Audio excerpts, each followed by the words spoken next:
forever pointing eastward.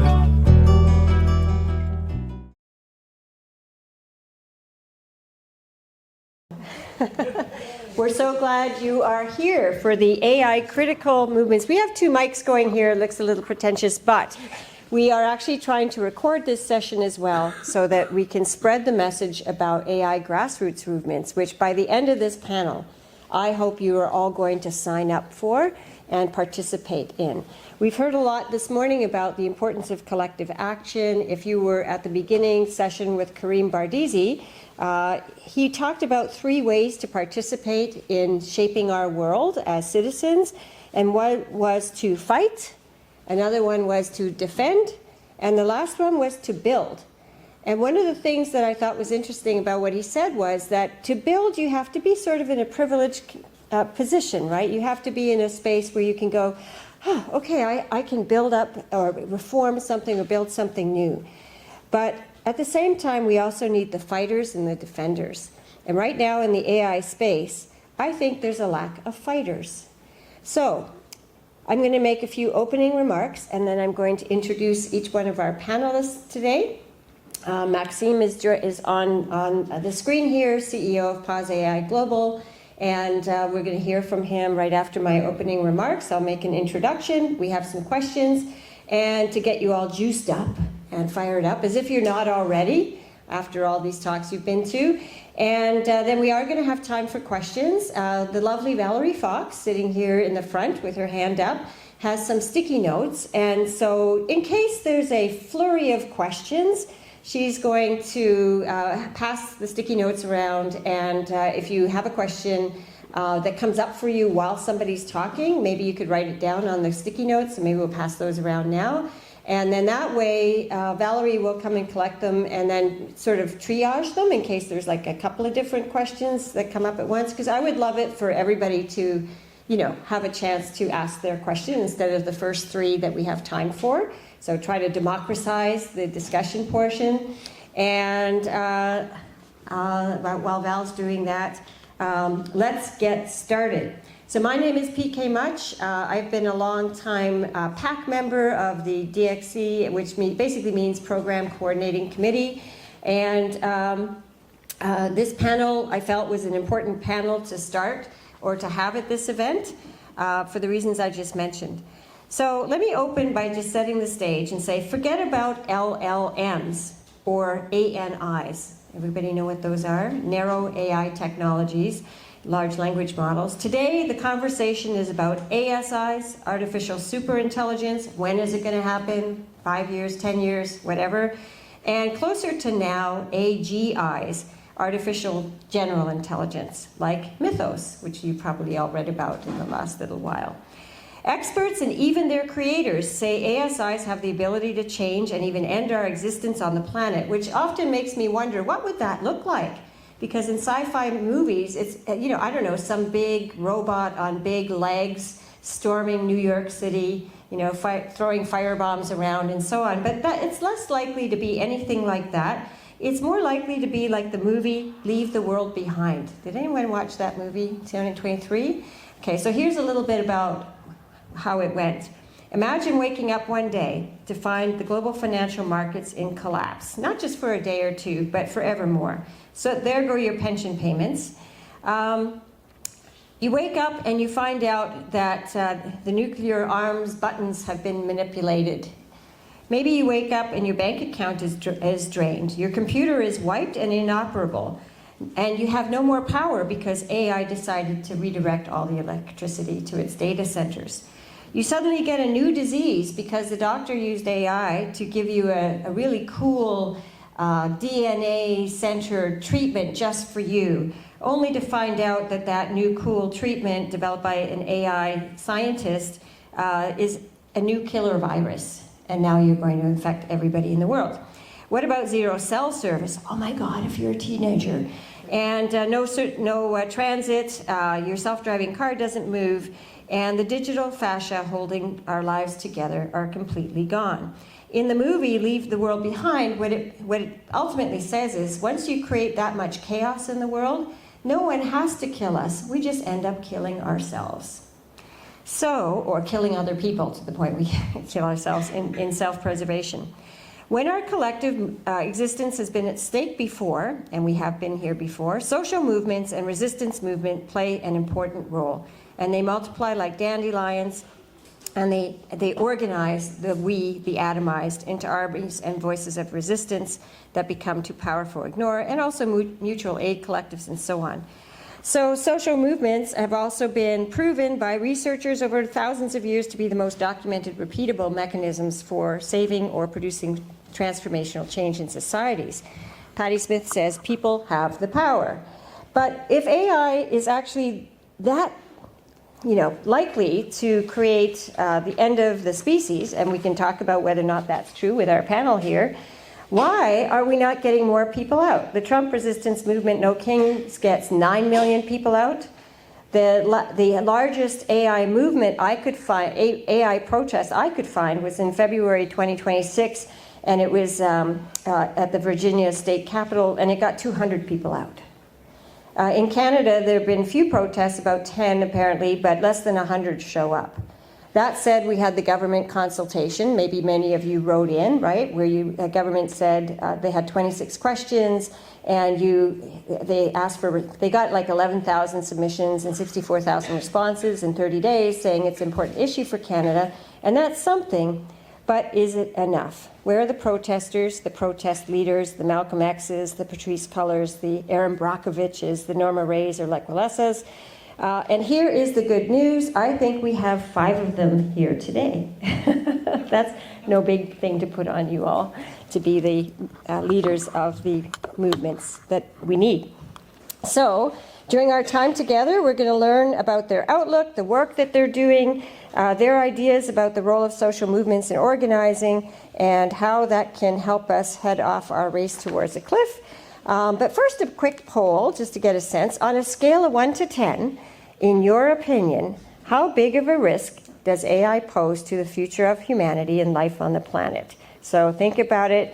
And hands up in the audience, and we're going to hear from everybody here. Hands up if you are over 8. You think it poses a huge risk. Okay, we have 1, 2, 3, 4. Okay, 4 people. How many if you think the risk is between 4 and 7? Okay, clearly that looks like this democracy exchange. That looks like a majority almost. How many between 1 and 3? Very low risk. Anybody? Oh, we got 1. Okay. Anybody thinks there's 0 risk? Oh, okay. So the 4 and 7s have it.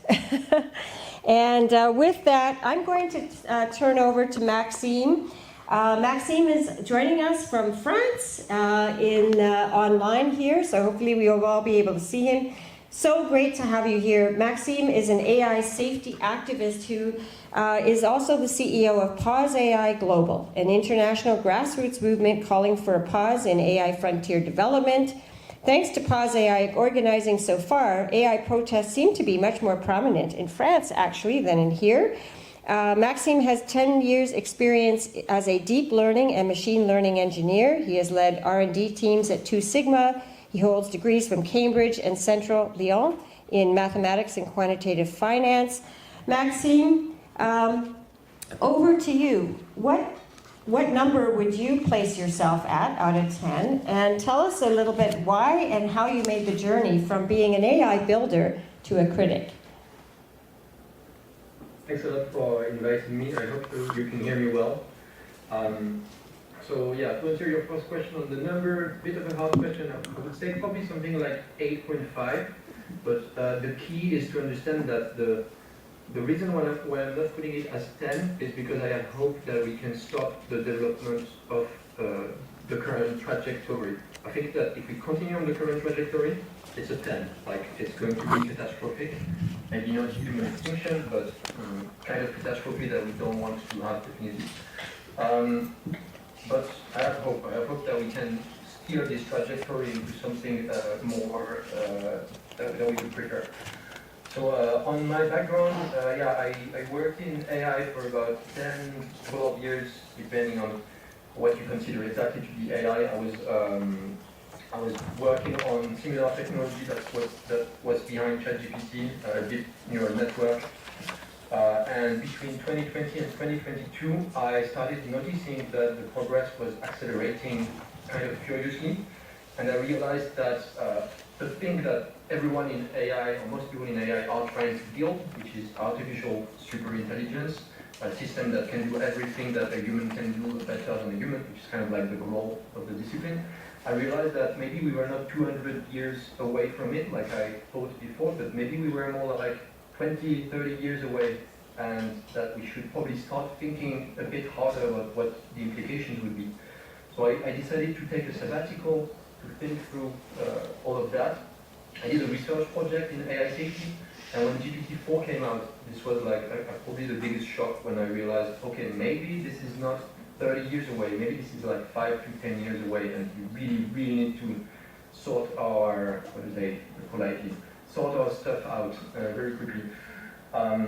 So I joined AI, which was founded in the Netherlands in 2023, and it's a global grassroots movement which is asking for like probably the simplest solution you can think of, but a very sensible solution. Let's take a pause and like only continue developing this technology once we can have some minimal safeties on it, some minimal guarantees on its safety, right? Because in most fields, when you do like a very big project, you have to prove before you deploy it that it's probably going to be safe, right? That it's probably not going to kill hundreds of people, etc. If you build a building, you have to show a safety case.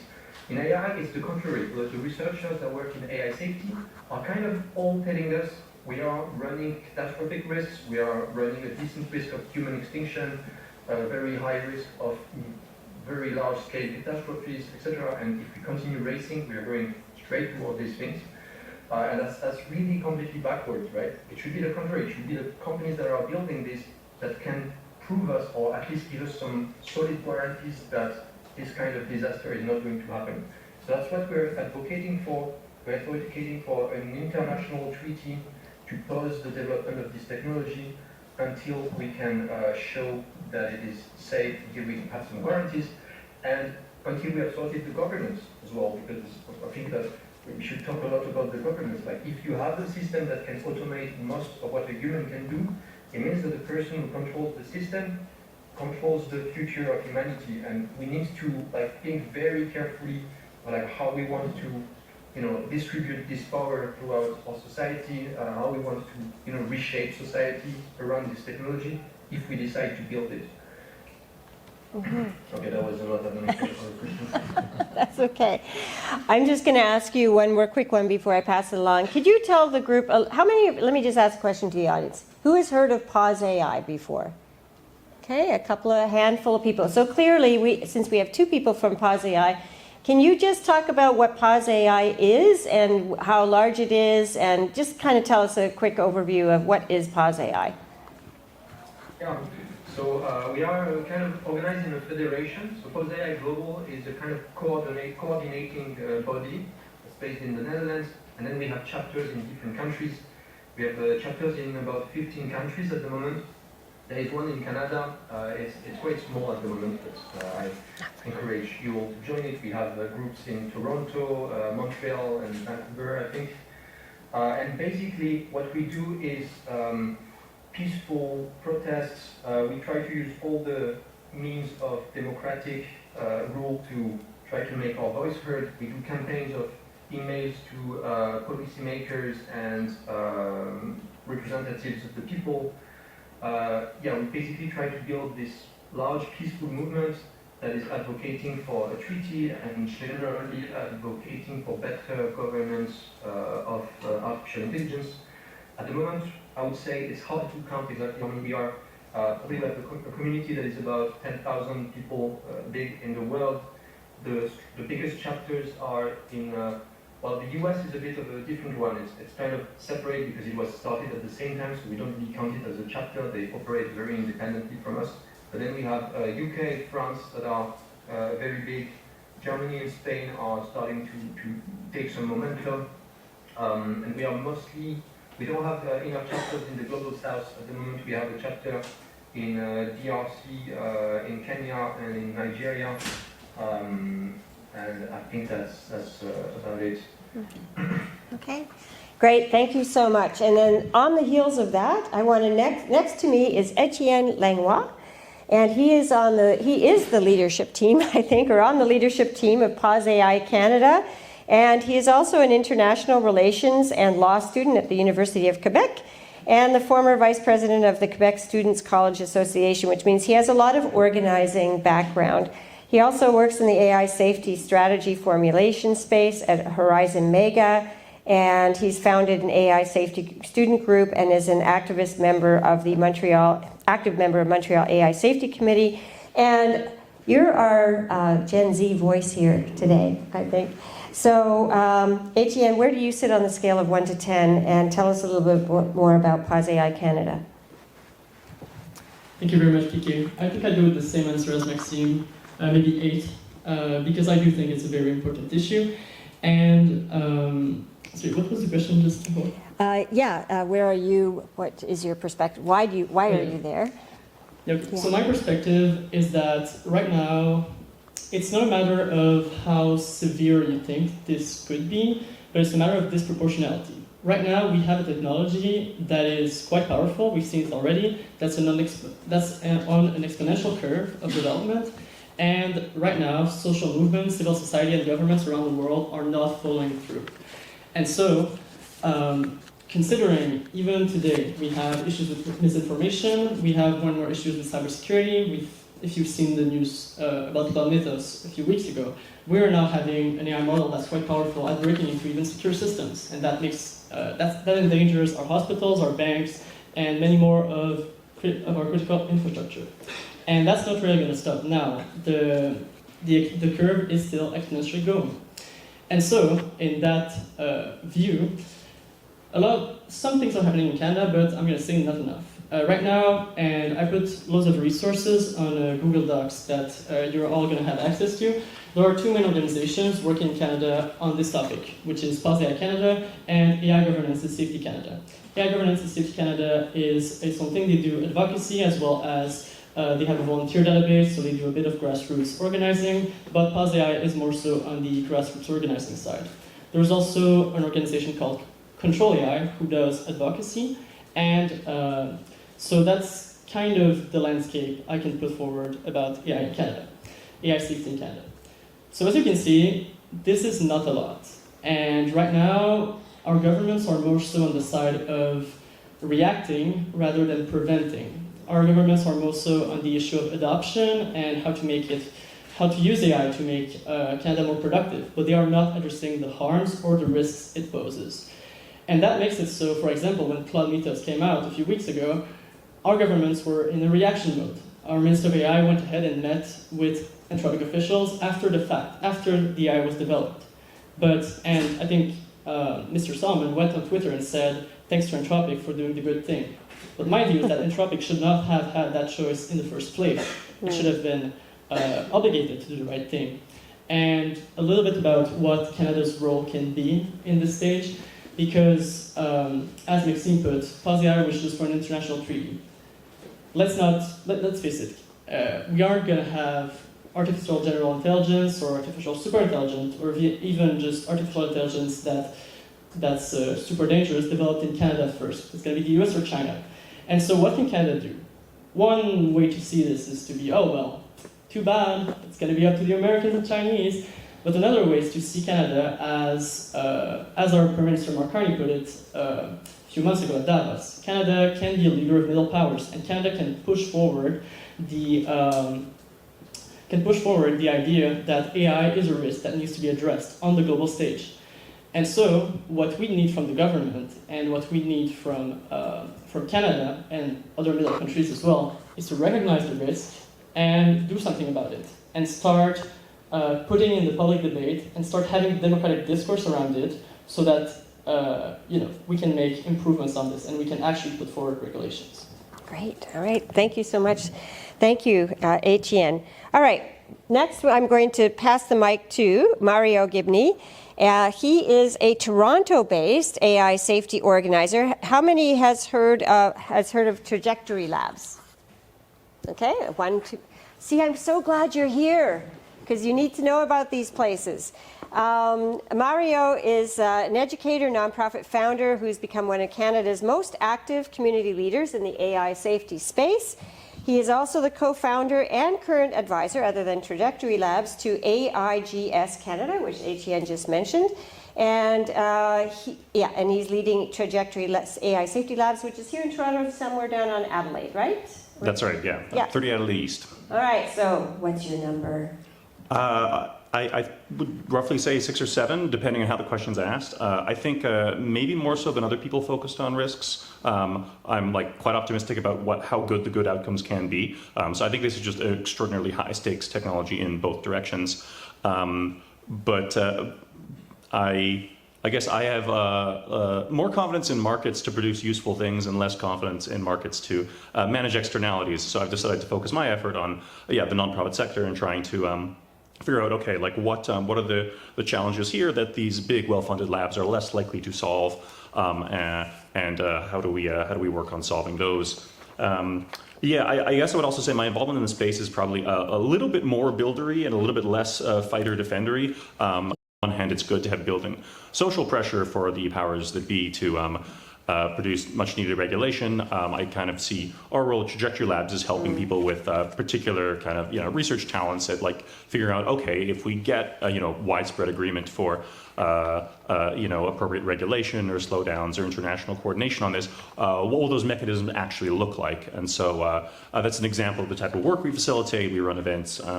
1 to 2 events per week on AI governance research and proposals, and then also on a lot of technical AI safety, just making sure when we build these things they are built safely. What are the kind of technical challenges to overcome there?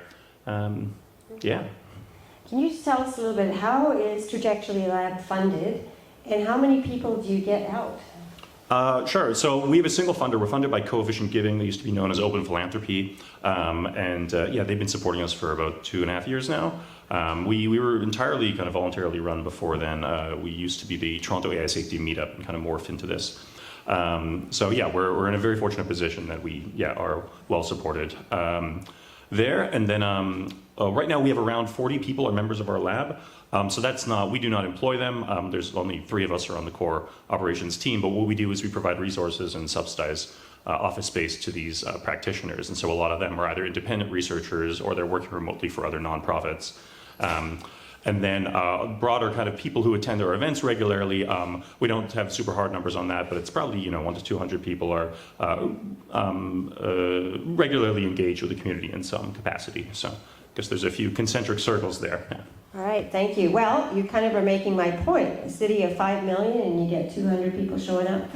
My main kind of career focus has been like I had a similar entry into the space to Maxime. Actually, I was kind of thinking about this for a while, thinking it was several hundred years away, and then back in 2022, seeing the GPT-3s kind of advance, I was like, oh, this might be our generation's challenge. And then I looked around for what was going on in Toronto. I was a bit disappointed in the lack of focus on what I saw as like the potential scenarios where things really, really kick off, which I think we seem to be leading in that direction. And given Toronto's history of having like a really strong connection with AI, lots of talent coming out of Waterloo, Toronto, and U of T, and all the other universities here. The deep learning revolution kicked off here. Jeffrey Hinton is here. I established this thesis that Toronto could be doing a lot more than it was doing at the time, and I think we've come a long ways. But there's still low-hanging fruit here. Great, thank you, Mario. I'm going to introduce my next panelist, our next guest, Maliknaz Nayebi. Maliknaz is the Associate Professor of Electrical Engineering and Computer Science at York University's Lassonde School of Engineering, and she specializes in empirical software engineering, AI, and software analytics. She is also part of a team using AI to revolutionize clinical trials for chronic conditions, building an AI-powered platform to diversify clinical trial participation across gender, race, and socioeconomic groups. We met during an AI and feminism conference that York held last November. And she's also an active committee member at the top software engineering conferences, including ICSE and MSR. And so what is your number? What are your concerns? And what are you working on? Yeah, hi everyone, and thanks for the introduction, PK. My number was around 7 or maybe 6. Of course, I'm developing those agents and I'm developing AI, so I'm very excited about what they can do. And I'm less concerned about AI technology by itself, but more about the intersection of the economics around micro-influencers, the social media, and then AI, and the power of AI that feeds this, So I think the technology is beautiful. That's why I'm a computer scientist. And there is a lot of conversation going on about the governance and a lot of efforts. So I'm optimistic. Yeah. You're optimistic. Yeah. Okay, tell us just a little bit more about the work that you're doing and what you're seeing in terms of the basically the databases and bias in particular.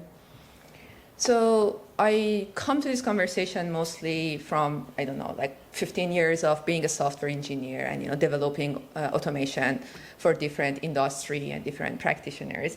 And I mostly address that through social sensing. So I'm a requirements engineer, which means that I listen to society or different stakeholders using AI, and then trying to include, design software systems or software services that are improving their quality of life. And I try to come to this mostly as I work with health sectors, to come from the advocacy point of view and feminist point of view. So it's very important for me to see that whose requirements are being prioritized, whose harm is being ignored, and how the systems are being audited and treated when they are public facing. There are a few patterns, of course, that we see among, in terms of bias. First of all, is that very often fairness and inclusivity, equity are add-ons, are the afterthoughts, And so it's very hard, there's this famous Timnit paper about the data sheets for data sets, that they're talking about how to label, gather, or, document your data in terms of their transparency and how that impacts the design of your system. So in that sense, it's not something, fairness and equity is not something that you can easily just patch in at the end. If it is not being prioritized from the very beginning, in the design, the technical debt and the amount of bias that is messing up with your system is quite a lot. And the other pattern that I often see is that people normally think that this is the bias comes only from the model or inside the model only. But it's not only the model or the automation, it's the whole ecosystem that is surrounding that, the context, the people surrounding it, and then, of course, the way that is being deployed in terms of software systems. So few patterns, but what is very clear for me is that it should be something that we prioritize from the very beginning as a requirement, as a checkpoint, as something that the system should be evaluated based on further success or the KPI, or otherwise it lose the game, to the pressure for. That's not me. Okay, no. It would be deprioritized and lose the game to delivery pressure. Right. Okay. I see we have some additional guests on the screen here somewhere. All right, Malnikas, I'm just going to ask you one more question. The tension between existential risk, right, in 5 years, 10 years, and working on making AI better. Do you think they're mutually at opposite ends of the spectrum, or do they both of those pieces of work go together in some way? It's very hard to prevent the technology from moving forward. You can move your mic up a bit, yeah. Yes, so I'm louder than them. So it's kind of pretty hard to prevent, the technology to move forward, specifically now that there is a lot of economical implications around it. So I think that it's more of parallel, conversations and parallel enforcement that we need to look into make that happen. Okay, thank you. All right, Jutta Treviranus is the director of the Inclusive Design Research Center, IRDC, and a professor here at OCAD University, among many other things, which I will get into here. She has chaired the technical committee that helped Canada's first and the world's first standard on accessibility and equitable AI. released in December 2025 under the Accessible Canada Act. She is on too many committees to mention, like UN. She's traveled. I think you've been on the road for the whole week this week or something like that, jet lagged and so on. So we really appreciate having you here. And we want to hear from you. What is your number? And could you talk a little bit about your work and what is informing the number that you are kind of, putting out there as where you stand on 1 to 10? Yeah, so I don't have a number. I don't like Likert scales. I think they're somewhat reductionist. I want to have thick data. It depends.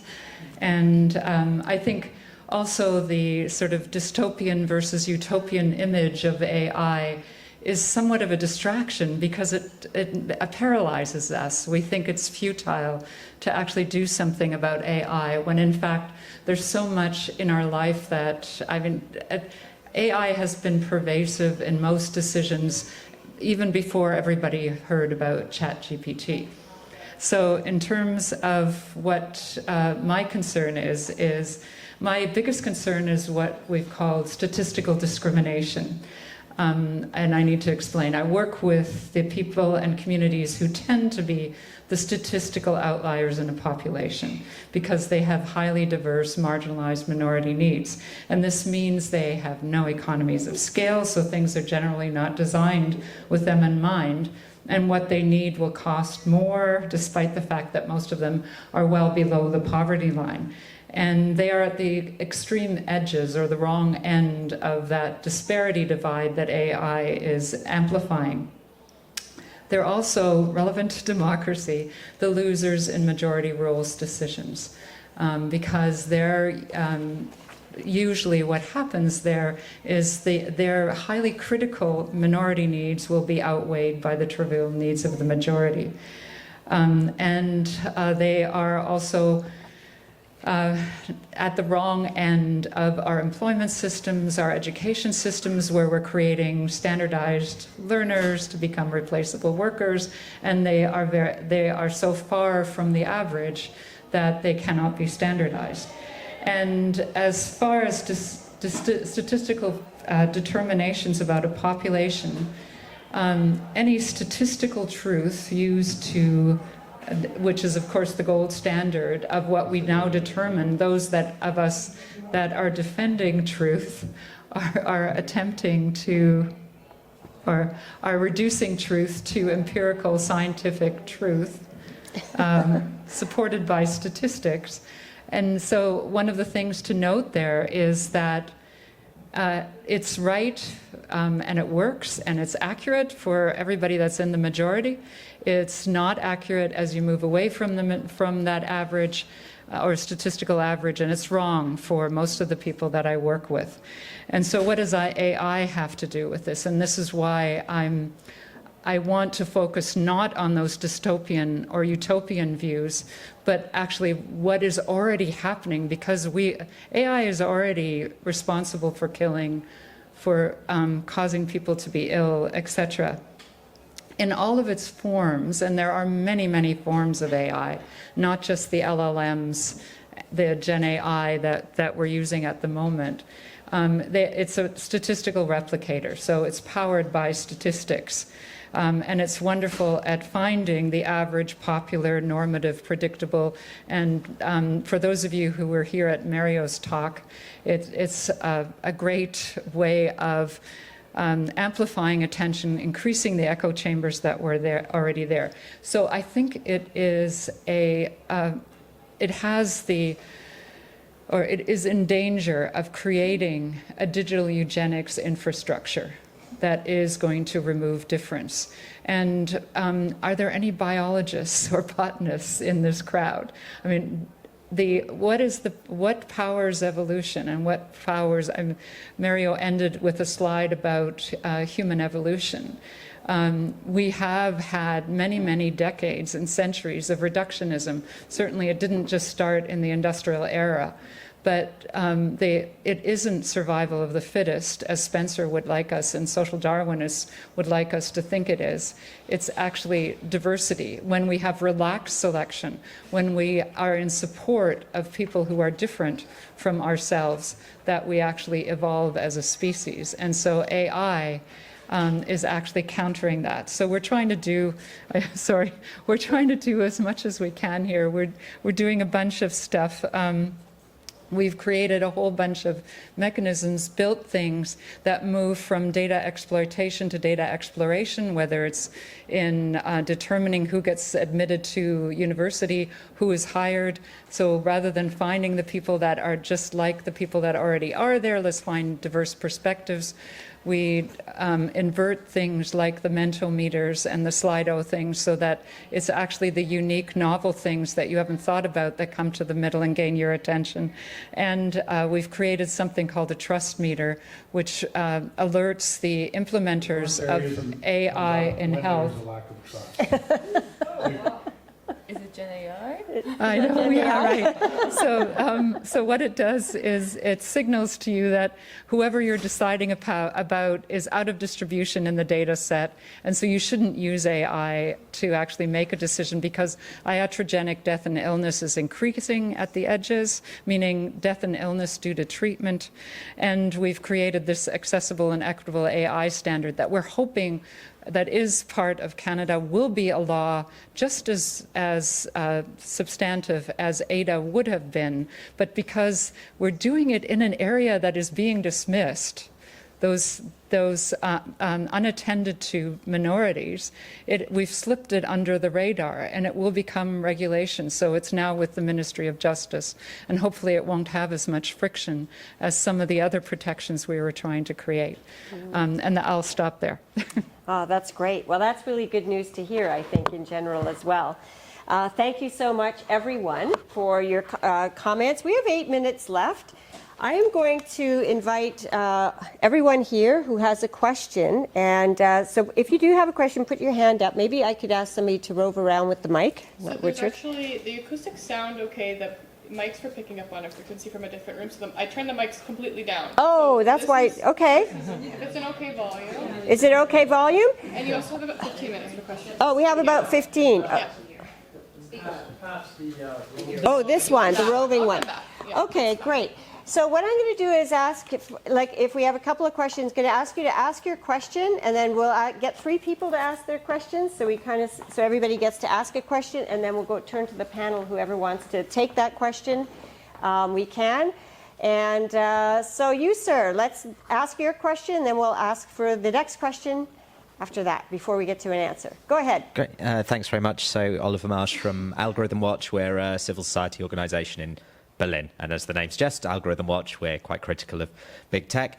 An issue that we're having is we find that politicians and policymakers and experts and journalists are increasingly interested in technology and AI, but it's quite hard to mobilise other people, what might incorrectly but broadly be called the general public. So how do you bring new people into your movements? How do you activate people to be part of your movements who weren't previously interested? Okay, great question. Thank you. Another question over here. Matu? So I work in the government in the UK, and it's basically been in a stage of austerity for ages, right? And we're getting told constantly to cut and cut and cut our services, and that AI needs to be used more to help increase service delivery and make it more efficient. And that seems like quite opposite to a little bit of what I'm hearing. So it'd be really helpful to get, what do I do? Like what is the thing to go next from that? Yeah, great question. When government is focused on productivity-based benefits of AI and not the larger risks or concerns, what does somebody do, right? Is that a fair way to paraphrase it? Val's question, and then your question over there. My question is more for Mario, because Mario, you were saying that you build, and so I'm curious in the building of your AI applications and your technology, what practices do you practice to ensure that you're getting the best out of AI and it's not harmful? Okay, great. Thank you, Val. And over here. I hope you guys are getting ready to take some of these on. So AI is fundamentally a technology. So I'm curious how we structure sort of this AI, I don't say doomerism, but like AI safety and cautiousness without playing into sort of the omnipotent AI narrative. So not subscribing to it things that it doesn't actually have. And I'm just curious like how you sort of both call for restraint, but also not ascribe it so much power that you're giving over your agency. Great. Okay, great. One more question back there. Hi, I work in AI literacy, and I was just wondering if you were to embed something in AI literacy curriculum that you wanted all children to know before they graduated high school, what would that be? Okay. What should we be teaching? Anyone else have a question? Okay, oh, I'm sorry. Oh, okay, let's get them all on the table. Okay. So, Mario, can you hear those questions okay? Or Maxime, sorry. Yeah? Okay, cool. All right, let's hear the other questions. Abby, or sorry, Jace, go ahead. So do you see a big gap between AI safety and AI ethics, where AI safety worry about all dying and AI ethics is more about the biases and more current issues with AI? Okay, great. All right, and any other questions? Abby. Just a little more detail around what you mean by digital eugenics. Okay, more on digital eugenics. Okay, thank you. Okay, I am going to actually steer one of these questions to Maxime, and then, so Maxime, and that will be and we'll get through all of them. I'll ask the panel which one they want to pick up. Some of them are obvious, they're directed directly to someone. But Maxime, I want to direct this question to you, which is the question around how do we not let this idea that AI is omnipotent, and that it's such a big thing that we are all talking about it at such a big level and with fear, so that we lose our agency and actually don't come back to ground to deal with what's in us today. Is that kind of a fair representation? Yeah, how do we not get too ahead of ourselves, I guess? A couple of narratives here. The tech companies, the AI labs, they are trying to make you believe that AI is this kind of unstoppable law of the universe. We have to build ever more powerful AI system. We have to build a super intelligence eventually, and this just cannot be stopped. And basically, we're trying to make people understand that this is nonsense. It's called a hyperstition. It's a belief that when you propagate it, it becomes true. And you have to diffuse this belief. What we're doing at POSAI is trying to make people understand that no, there's no law of the universe that says that you have to continue racing to build ever more dangerous AI systems without any regulation, that we can collectively decide to pause or to stop or to do something else if we want to. And we're trying hard basically to push this narrative. And basically, if the majority of the world believes that, if the majority of the world believes that we can pause AI, then we will pause AI. Like if the majority of leaders believe that we should, that we can, it will happen. It's just a human coordination problem. So that's my response on this question.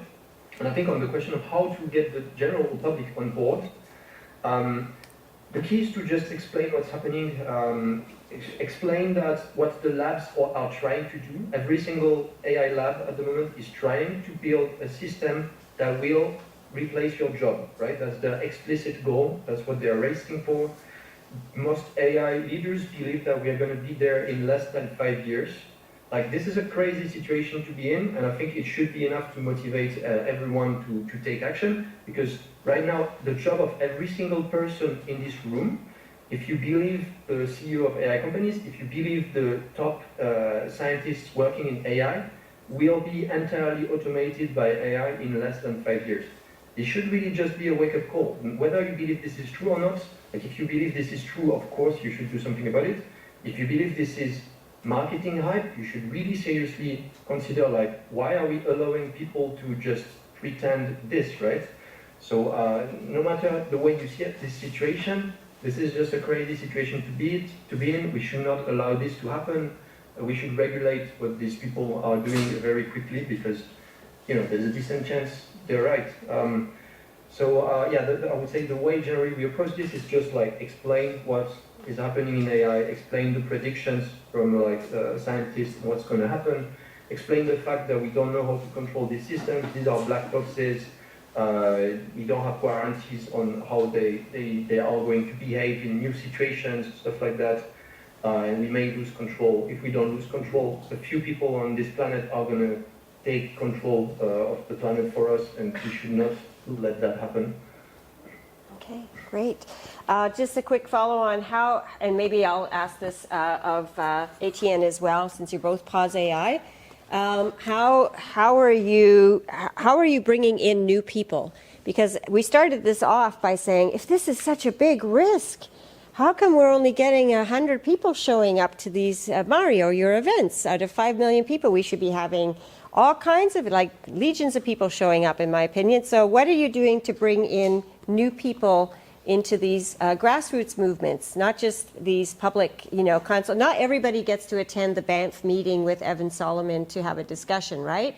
So we need to engage at a more grassroots level. So what are you guys doing? I'll put that to Maxime and then Etienne. You want to answer? You're asking first. So basically, first, there is a lot of exogenous joining, so events are happening in the world. That means more people are becoming aware of AI. But first, we have an influx of people who lost their job because of AI, quite simply. We have a lot of people that have been impacted that had people don't realize how much there is a massive epidemic of AI psychosis at the moment, and suicides driven by AI. We have a lot of parents that come because their teenage son has been speaking with an AI that has pushed them to try to commit suicide. It's a massive problem. So it's basically the impacts in the real world that are starting to drive people from joining us. And then it's basically, relentlessly continuing to explain what the people who work in AI are trying to build, the probable timelines, the fact that most leading AI scientists think we are going to get super intelligence in less than 5 years, and that it's just going to transform the world entirely. Once you have seen that, once you start to really understand what this means, there is no going back. You can't go back to your normal life and think that, you're just not going to pay attention to it. Let's say that's generally what's happening. Okay, so the more people experience AI's impact in their world, the more likely they are to show up. Etienne? Yeah, and I think Maxime covered it quite well, but what I would add is reaffirm the second point, which is there's a lot of information out there about how dangerous AI is, how the capabilities curve is going extremely quickly, it's going exponentially, and once that information reaches you, you kind of have to see that, okay, there is a decent chance we get extremely transformative AI very soon, and thus there is a big urgency to act. And from the people who are coming to us, it's mostly getting onto that information, and that's why one of the things I believe is that awareness is one of the best ways to ensure that something is done around AI safety and regulations begin being done. And I speak with a few people in the AI safety sphere. Actually, there are 2 of them in Canada who are doing advocacy work towards politicians. And these politicians are kind of in the same boat as us, in the sense that you go and talk to them and give them the speech that, oh, here's the proof, here's what the scientists are saying, and here are the possible effects. And they're as stunned as any normal person would be because this technology is going so fast and because this technology is unlike anything we've seen before. Okay. So you're saying our politicians are learning as well, maybe? Yeah, I mean, I think they are learning, and yeah, I mean, there's a person I'm in communications with who met with, I think, 100 MPs around this, and his most common response is, "Oh yeah, I didn't know that was happening." And politicians get all, I've been in advocacy work. I've been doing advocacy work before. Politicians are always, day to day, don't really have time to think on the longer term issues all the time or to get new input because it's there's a new scandal in the media, you got to react, etc., etc. And so the fact they are stuck in this in this paradigm makes it that this information doesn't necessarily reach them, and just generally, this information is out there, but it takes time for people to see the facts or to stumble upon things. So that's why awareness is one of the most important things. Okay. Thank you, Etienne. In the time we have remaining, I'm going to direct these questions and give each person 1 minute to answer them. So, Jutta, what is digital eugenics in 1 minute or less? Actually, I'll try to address some of the other questions as well, because, I mean, in terms of your question regarding productivity, we already have AI and all of those productivity monitors, and unfortunately what they do is they make it more difficult and they ding you if you spend too much time with any one individual. Well, who are the individuals that require more time? It's the individuals that are different, that are not average, that for whom the service hasn't been developed. So the eugenicist trend was there before, but AI is amplifying it. And so another example, high school students, especially in that grade 9 to 12 period, they want to fit in, they want to be normal, they don't want to stand out. And so many kids are using the AI to predict the next answer, to fix their grammar, to create, and what does it produce? It produces the normative, the average. It eliminates that lovely quirkiness and additional curiosity. Instructional tutors. I just came back from Wuhan in China, and they've eliminated public schools in an entire district of Wuhan, and they have instead Squirrel AI tech centers where each student sits in front of a computer.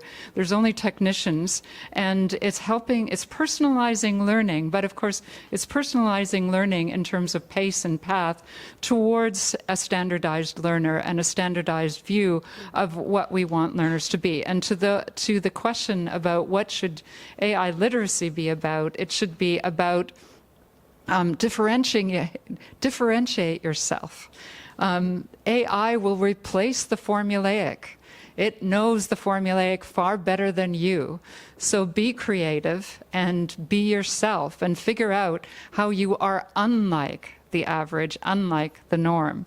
But anyway, I have much more to say about, but AI is basically, the way it is currently tuned, it is all of the decisions, the content, it's using statistics, so it's going to the average, it's thereby eliminating difference. And of course, statistics was there before, and statistics can be used in a very different way, but right now it's used in a predictive probabilistic way that chooses and rules with the average.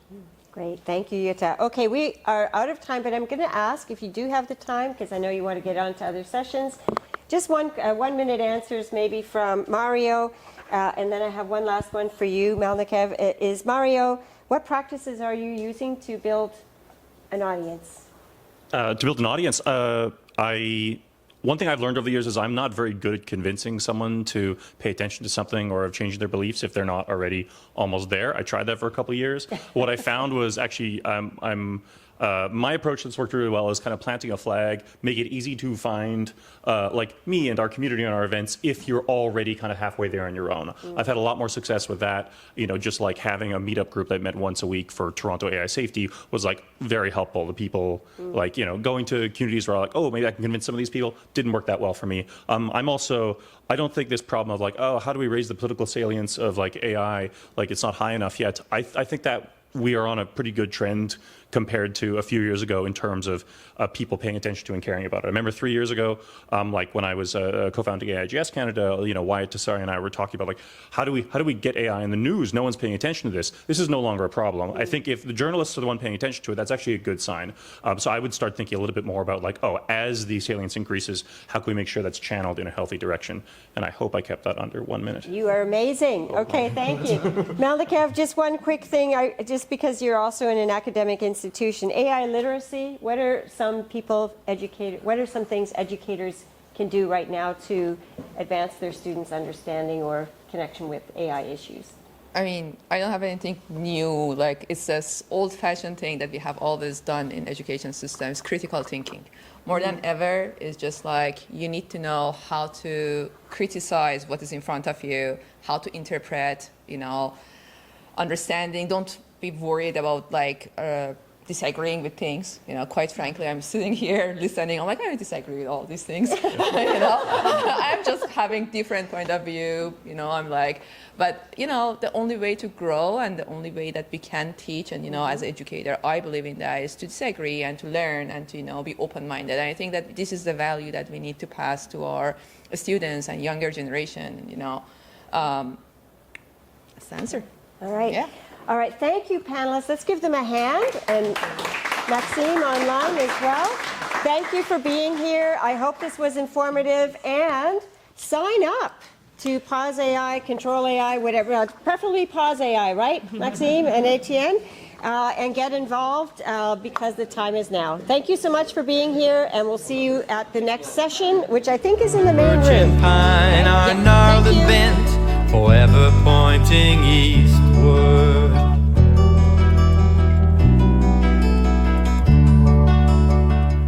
Hi, I'm Etienne from Pause AI Canada. AI safety needs people from many different skill sets to act on this very urgent matter.